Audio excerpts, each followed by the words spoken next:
Alright, I want you to think about the food you know, the dishes and cuisines that have spread everywhere. How did it happen?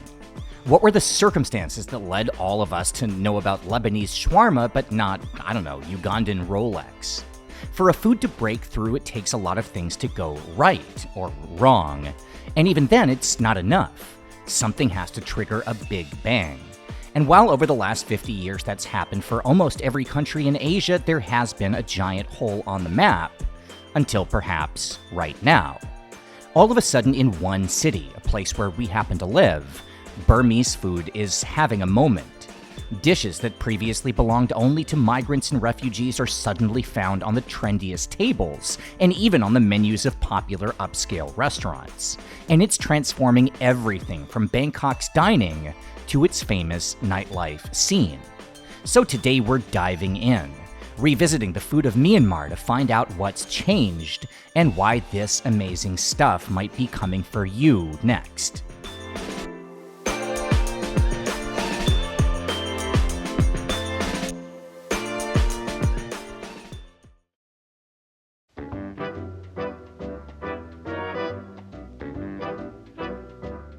In the 1870s, as the United States rebuilt after the Civil War, a new economy took shape, with innovations in technology transforming America into a land of opportunity, or at least a place with a lot of available factory jobs. To that point, the number of Italians in the country was around 25,000, or just a 20th of 1% of the national population. Over the next 4 decades, that number would increase to more than 4 million. The new arrivals came primarily from Italy's south, war-torn and long oppressed, and when they came, most of them came with almost nothing.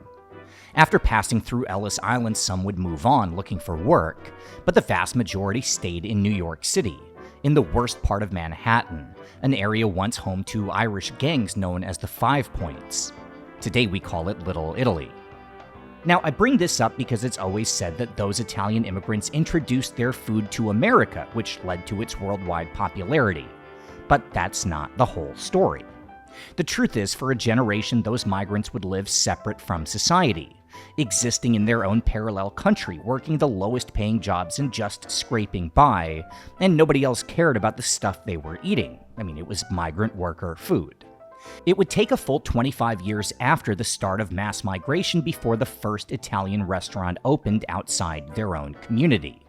The year was 1905, and the place would be called Lombardi's, selling a dish they Americanized as tomato pie. This would build a small following, and over the next few years, Lombardi's cooks would fan out across New York, opening more pizza parlors. And soon enough, as second-generation migrants assimilated and learned the local language, they'd view this as a way to start their own business. Within a decade, pizza was known across the United States, and then it started its global takeover. This is not a path unique just to Italian cuisine in America. Over and over, when migrants arrive somewhere new, it might take years and years before something hidden in ethnic clusters explodes into the mainstream. But when it does, there's no stopping what comes next. And this brings us to Burmese food. Since we launched OTR in late 2022, we've done 2 videos on Myanmar's cuisine filmed in Bangkok. This is a city where as many as 2 million Burmese workers are living, and their food has been one of the best-kept local secrets. The first video we did explored the incredible dishes hidden in plain sight in Bangkok's poorest enclaves. The second time, we spent a day at the seafood processing factories in Samut Sakhon. Now, it took work to find the best stuff, but both times we filmed, we did see signs that there were people trying to break through to the mainstream. First, it was Kalyana, a humble Burmese restaurant that had just rebranded, trying something never done before, targeting Thais and foreigners instead of migrants. Next shoot, it was a Burmese-owned brew pub, sneaking a few Myanmar dishes onto a burger and fries menu. But today, suddenly and without warning, those kinds of places are the norm, not the exception. And just like New York in the 1910s, this city can't get enough of this fascinating new cuisine.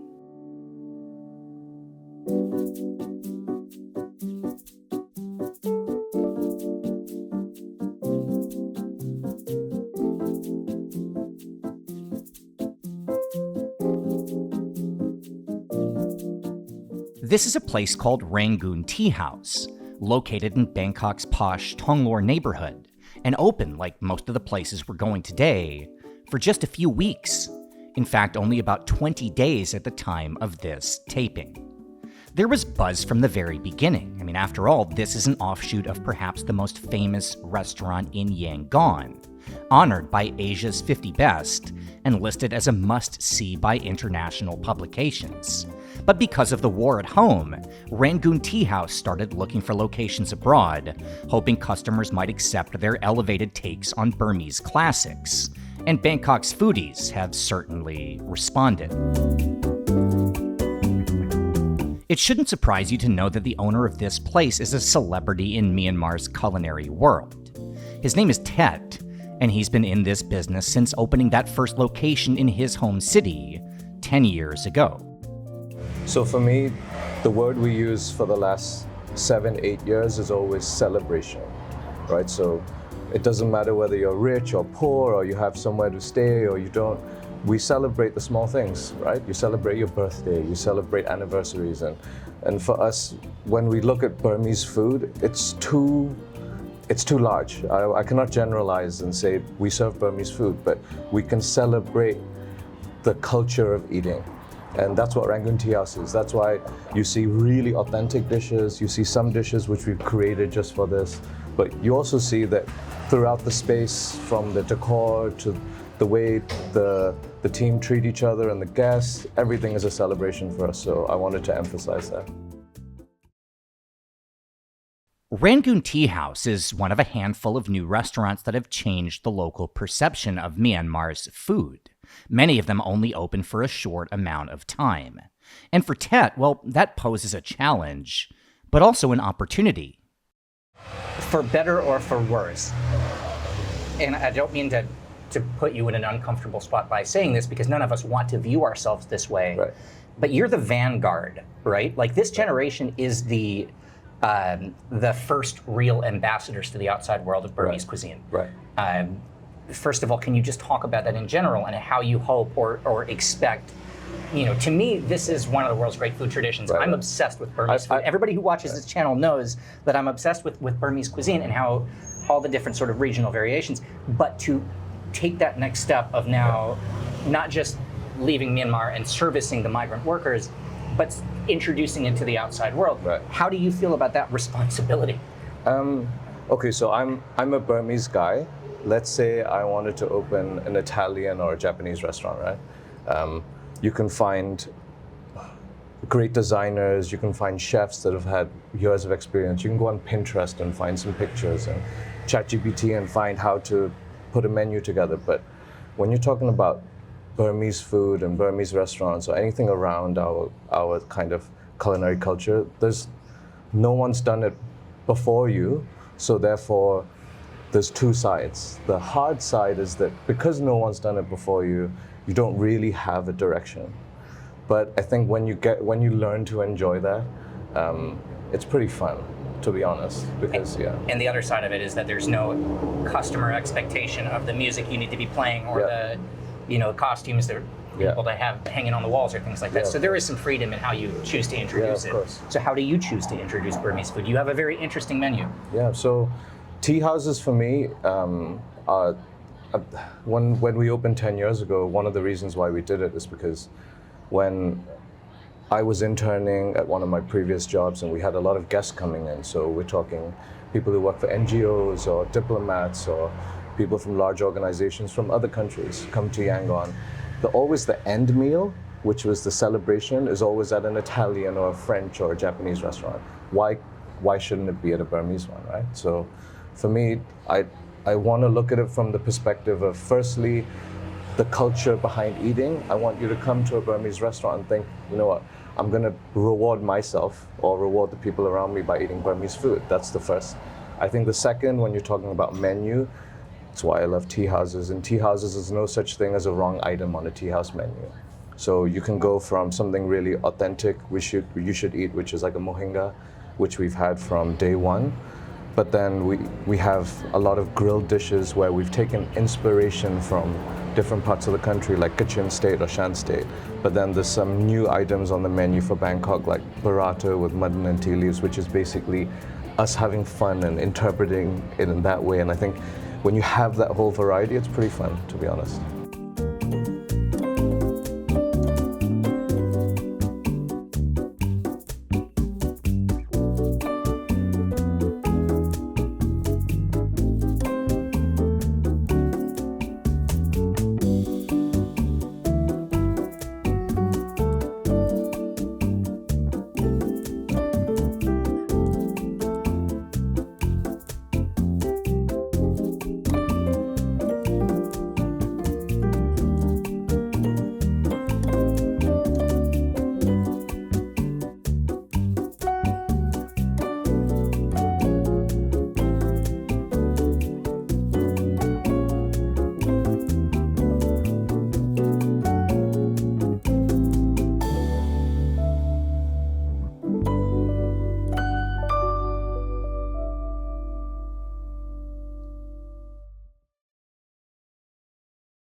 All right, now when Daria and I moved to Bangkok from China, one of the most exciting things was the chance to try Burmese food, something even as a chef and living most of my adult life in Asia I'd never experienced.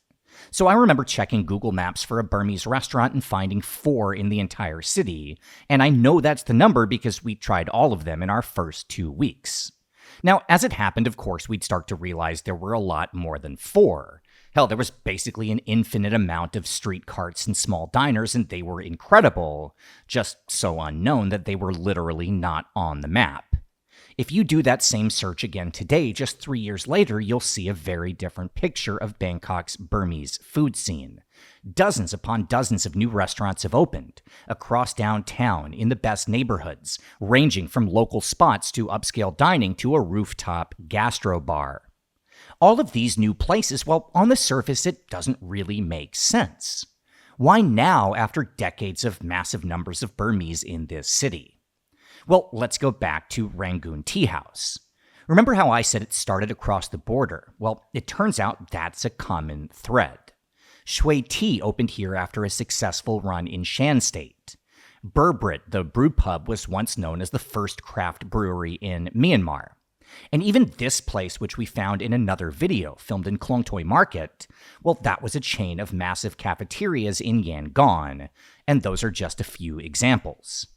I guess it does make sense that Burmese food would start to catch on when so many of the country's best chefs all of a sudden popped up here, pretty much simultaneously. But again, why now? Why, after so many years of culinary anonymity, has this all happened just since our last video on the topic? Well, for that answer, we need to look across the border.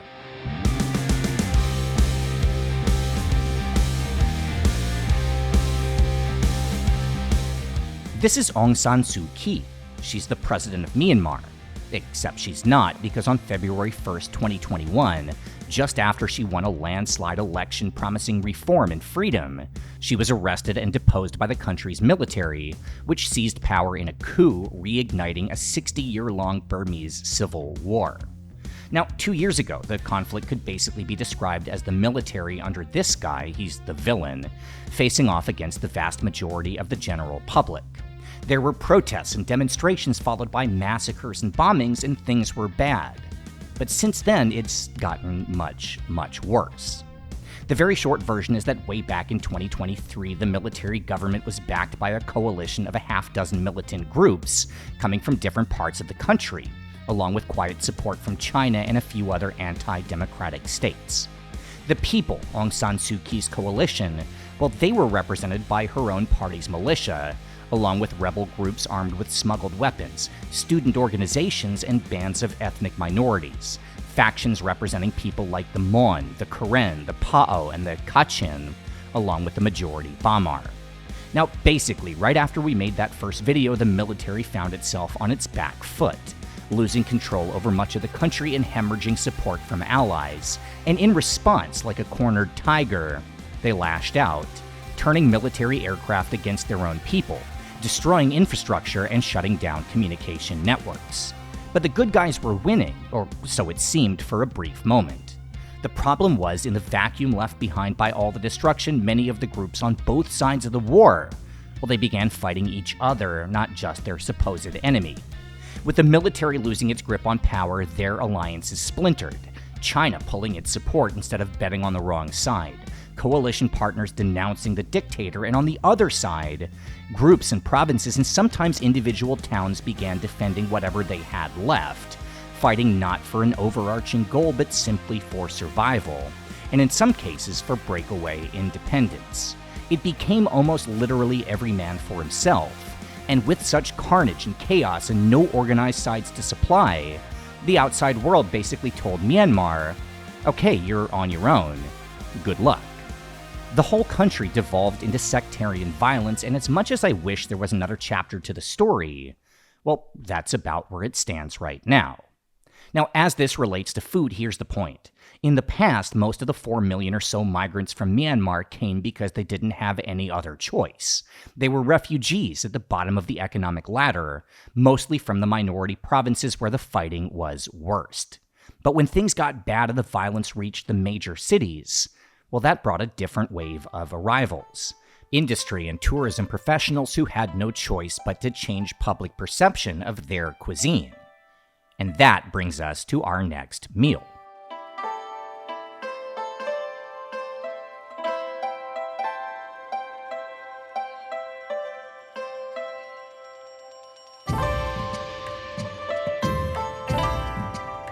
This is Thanaka, open for about 18 months right next to Bangkok's tourist hub of Nana. In better times, the three partners owned a tour agency in Mandalay, with offices in France and England, spending their days bringing foreigners to a country that they themselves have now had to leave. But that experience taught them that there was potential in introducing their cuisine to the outside world. I used to live in Paris. Okay, so that is one of the ways that I survive, by cooking. And not a restaurant, but I cook for friends, like Ono Kaosue, that everybody loves it. So we just need to promote and we just need to introduce to as many people as possible. And there I have no doubt that people will hate it.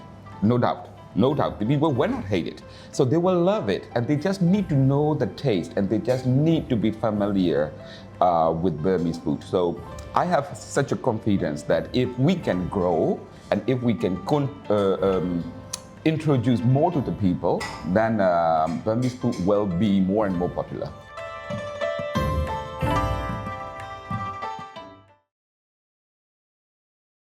So somebody who's watching this, who's never even considered the opportunity to actually visit Myanmar, maybe never thought about it as a country. Mm-hmm.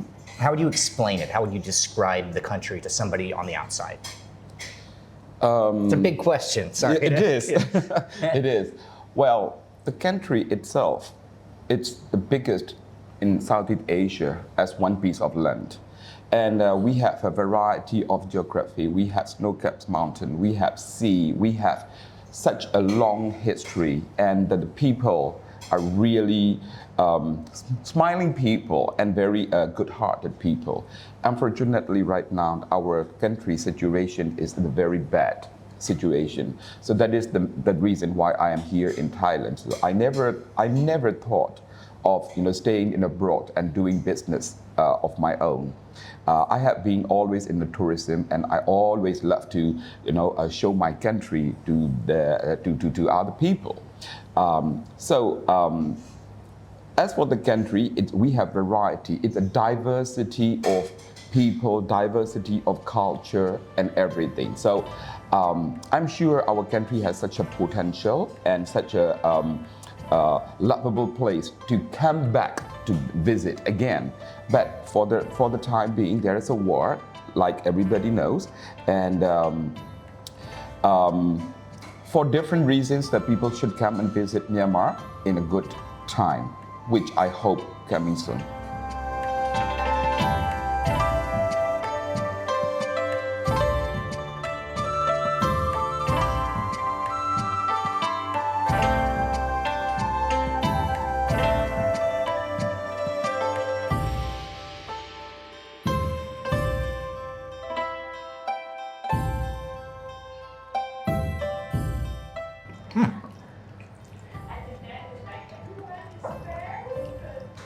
That's really good.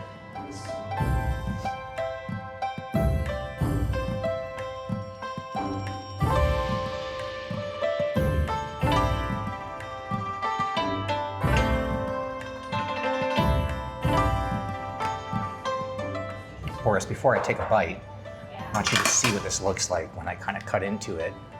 So you see if we got that on camera. Am I positioning this correctly?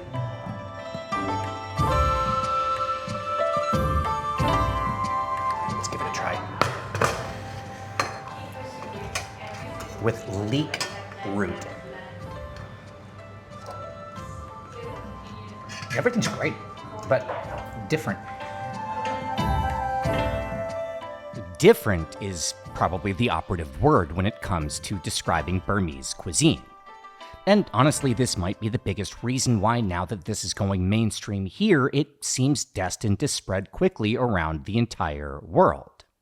See, here's the thing about food. If you look at the things that really take off, it's not just the dishes, it's unique flavors and techniques that can be absorbed and adapted to suit any palate. Like, just look at how many directions pizza has taken since 1905, or how different cultures have put their own spin on curries or tacos or sushi. All of us in the culinary world, and I spent almost 20 years cooking before we started this channel, well, we all want things we can play around with, and Burmese food is full of stuff that's just wildly unique and different. I wish, in my time in the kitchen, I'd known about things like pickled tea leaves and chickpea tofu. This stuff is just begging to be added to an artist's palate. Burmese food is unique in the entire world, and it should be. Again, look at all the neighboring influences. It's not sweet like Thai food, subtle like Chinese, or spicy like Indian. The local palate leans, if anything, salty and sour, with a ton of funkiness. Fermented ingredients from fish paste to preserved lemon, used in everything from soups to salads to curries. There's massive regional diversity, as you'd expect in a country stretching from the Himalayas to the southern tropics. But one thing almost all of it has in common is by far, the world's most obsessive focus on texture. Everything has some kind of surprise. Hell, you'll often find a half dozen textures in one single dish. I mean, this is a cuisine with crunchy salads and chewy soups, and it's just like, I don't know how to describe it. It's Burmese food. And it's not just the bordering countries that have put their stamp on local cuisine. I mean, the same ethnic diversity that's caused so much tension, well, it's also brought a lot of unique food, with ethnic tribes unique to the country, each with their own specialties, and some dating back literally thousands of years, just waiting to be discovered by the outside world. It's the kind of thing that as a chef makes you want to play around, to take these ingredients and techniques and add them to your arsenal. And as Burmese food has started to be introduced to Greater Bangkok, the home of some of the world's best chefs, well, that's exactly what's happening. And this brings us to our next meal, at another of the city's trendiest venues, maybe the first to incorporate Burmese food into a decidedly non-Burmese menu.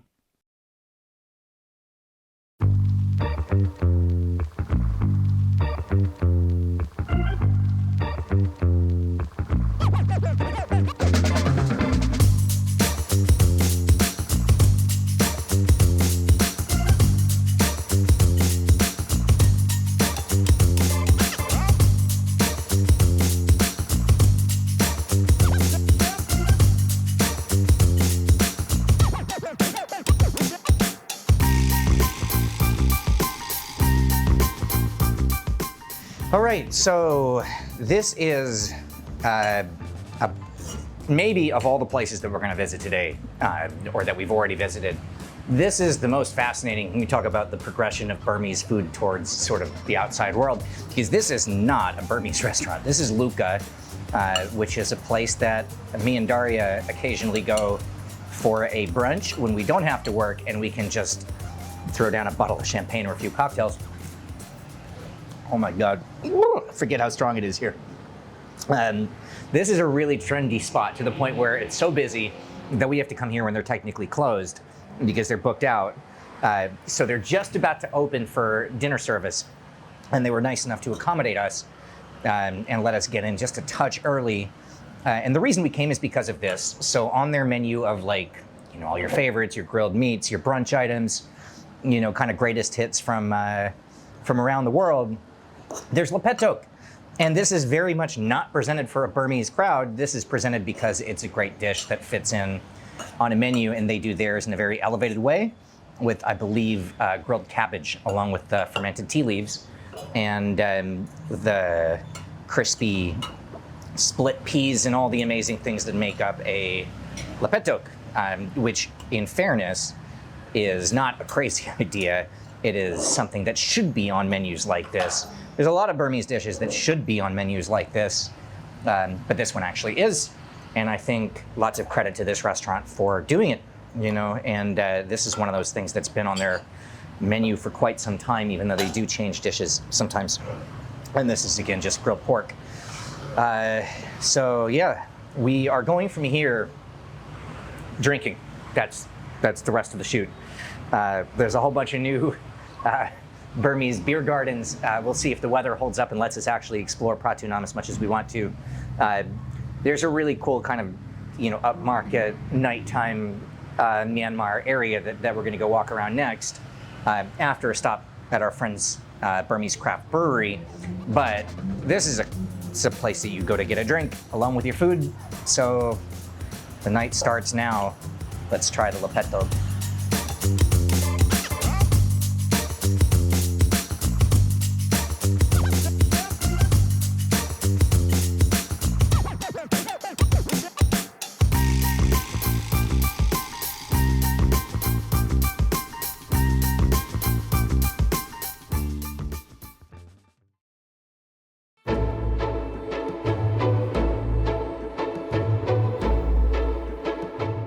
Alright, so what are the ingredients, no pun intended, that allow a cuisine previously unknown to join that rarefied list of stuff familiar everywhere? I mean, sure, Burmese food might be taking off in Bangkok, but this is only one city. How do we know what's coming next? Well, there's no way to be certain, but there are a few hints of what that might be. First, and maybe most importantly, the food is good. I mean, it's really good and not like anything else. Now, obviously, a lot of places have great cuisine that's undiscovered. But the second factor is that Myanmar is a huge country. It's massive, with a population the same size as Italy. And just like Italian food, which took 25 years to break through after 4 million refugees arrived overseas, well, it's been pretty much exactly 25 years since Burmese citizens began leaving, at least in big numbers, with the first wave fleeing between 1997 and 2004. And again, like that old story about pizza, it's the second generation, growing up in a new country absorbed into a new culture, who are opening some of the new restaurants. Places like Kalyana, again the first in Bangkok to target non-Burmese, owned by someone born in Bangkok to migrants from Myanmar. And Bangkok matters too. There are Burmese refugee centers across the planet, from Bangladesh to Malaysia to Fort Wayne, Indiana. But for a spark to light a global match, it has to happen in a place where trends are set. And Bangkok is a city that sees tens of millions of tourists and is home to major multinational companies. We've already seen food trends spring from here just in the recent past. Like New York and London and Los Angeles, when something finds itself front and center in this city, it's gonna get noticed by people from everywhere. And there's one more factor that seems predictive of widespread success. See, if you make a list of the stuff that's gone global, things like, of course, pizza and mukata, along with recent favorites like Ethiopian food and Korean barbecue, there's a social element. Things meant not just to be enjoyed, but to be enjoyed with friends or family. I mean, new stuff is a lot more exciting when it's not just delicious, it's fun. And this might be the defining characteristic of how Bangkok is actually discovering Burmese cuisine. See, while until now Burmese food outside the country has generally been found at street stalls and migrant worker restaurants, the actual culture inside Myanmar, well, that revolves around hours-long meals at massive tea houses and nights out at the country's famous beer gardens, where the salty and sour Burmese food is a perfect match for a good time. So after a quick stop for happy hour at Burbrit, getting ready for the evening with a pint of Rangoon Blonde, well, we're going to take a drive to visit a part of Bangkok that is rapidly turning into a thriving and jam-packed Burmese bar street.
Alright, now maybe Phetchaburi Soi 15 isn't the Las Vegas Boulevard or Lan Kwai Fong, but it's still pretty cool. I mean, an honest-to-goodness bar street with loads of options for sitting outside with a cold beer and listening to live music.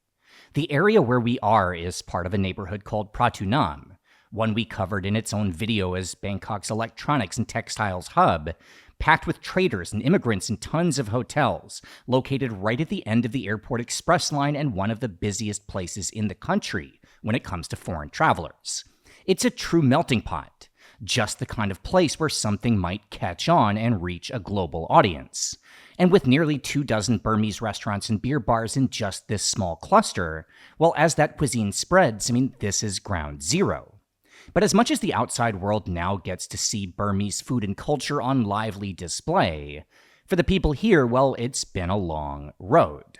The first place we stopped, Mandalay Food House, well, before it became popular and expanded to more and more venues, it was something of a community center for displaced refugees. And there are a lot of those in Pratunam, where at the factories owned by Thais, Indians, and Japanese, migrants from Myanmar since the early 2000s have clustered here to work the lowest paying jobs, sewing clothes, stocking warehouses, and hauling merchandise.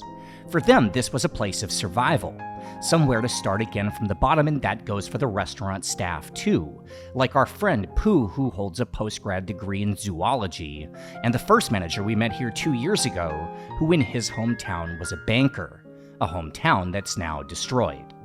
For all the Burmese here, the food, this music and atmosphere is a sense of home, reclaiming something lost, but it's also a reminder of how much things have truly changed. It must be a strange feeling seeing your cuisine become fashionable and trendy only because your home country is such a mess. For those Italians in New York City, was it a feeling of pride or of something lost? Same with the Vietnamese who introduced their food to Los Angeles after being chased out by Ho Chi Minh's Communist Army. The Cantonese whose dim sum and wonton soup only spread after the Japanese attacked Guangzhou, and on it goes. Take one more look at those dishes we all know, and what you see is a story of success, but it's complicated. And we'll probably never know how complicated it actually is, and how much even a fun night out must be a reminder of how much things have changed. As just one example, in those actual Burmese beer gardens, well, the drink of choice was the national brand, Myanmar beer. Except that beer, with its 80% domestic market share before the coup, well, like everything else, it became a political flashpoint, with the brewery connected to the oppressive army and a national boycott declared, and bar owners in some cases forced at gunpoint to buy the beer, then attacked and vandalized by rebels for selling it. But for the people here, those circumstances are just one more thing out of their control. So they sell Chang or Heineken or even try to make their own and just do whatever it takes to make the best of the hand they've been dealt. And I guess in some ways that makes bars like these a sign of defiance and survival, with our acceptance of the food less important than the simple act of just existing, persevering in the face of all that's gone wrong. All right, let me see if I can put a coherent thought together on beer number 4. But I have to, because I'm certainly not going to be able to after beer number 4, 5, 6, whatever comes next. I think for me the most exciting thing about being here in this area and seeing this restaurant's 2 months old. Like it's 8 weeks old. They just opened. All the places on this street are brand new, that we're going to see tonight, or if you were to come to Pratunam, you're going to see a neighborhood that is aggressively changing.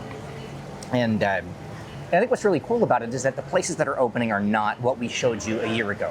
Even the last time we did a video on the Burmese workers in Bangkok, Boris, when we were taping in Klong Toi Market not that long ago, every time we talk about Myanmar, we're talking about, refugees and migrants and people who left a horrible situation at home.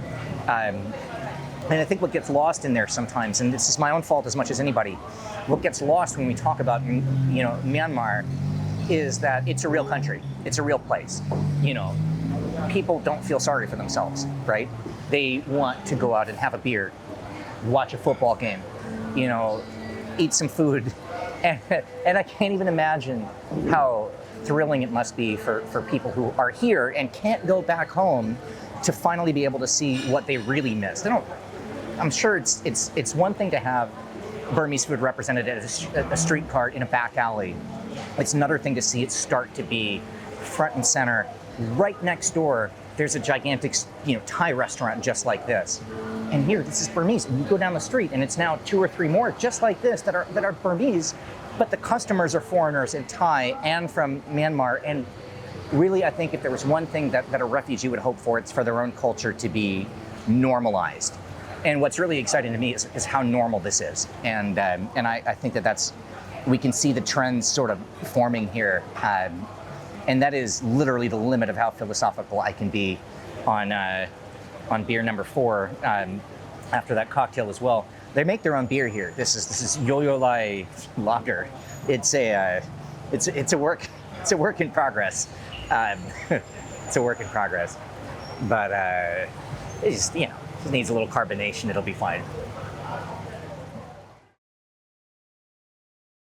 When you come to a Burmese restaurant of any variety, whether it's our tea house or whether someone else's high-end restaurant or a street hawker, Burmese food is about culture, texture, flavor. It's about celebration. Nothing will be small in portion. Everything will always be generous and very colorful and very vibrant. So I would say when you come to a Burmese restaurant, come with an open mind. I know for sure you'll find something on the menu that suits you.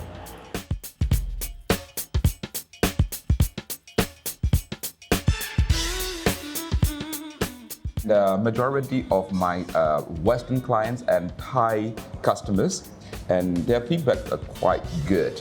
But I'm so glad that that is the food which they are not familiar with. But when they try it, so they give a feedback, they give a recommendation because they really do like it. So then their feedbacks are really good. So if somebody's never tried the food from your home city, from Mandalay, just before we finish and then I'm going to eat, what would you say? How can you explain the food of Mandalay? Perfection.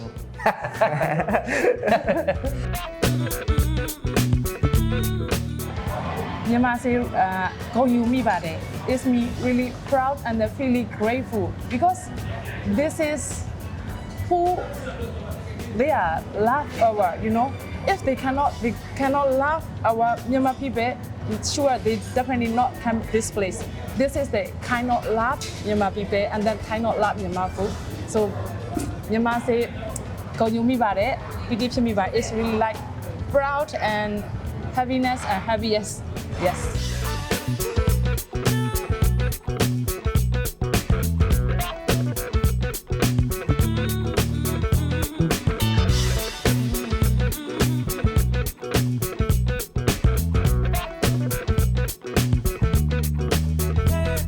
when people in Thailand, mostly Thai citizens, think of Myanmar people, they think of migrant workers. You know? Migrant workers and food.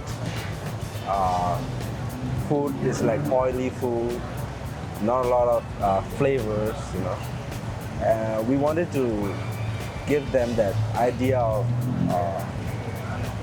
Myanmar food can be Elegant. elegant. Yeah, like this. Look at this. Yeah. Like this.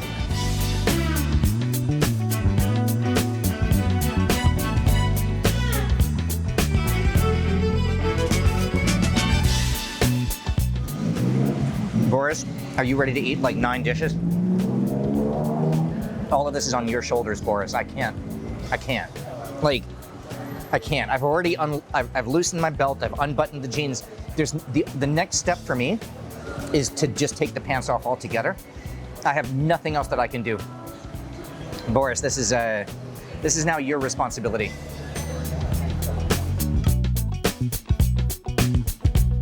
Subscribe to the channel for more from OTR. Thank you so much to everyone who supports us on Patreon. It really helps to keep us going. Find links below to our Patreon and social media, and we'll see you soon.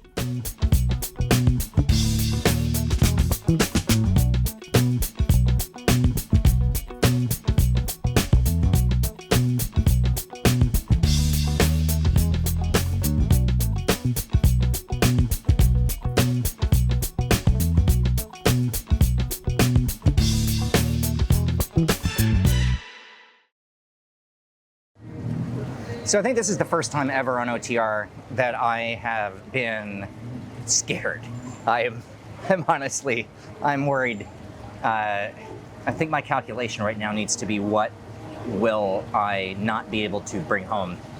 The biryani, as great as that looks, that'll make great leftovers, so I might put that aside.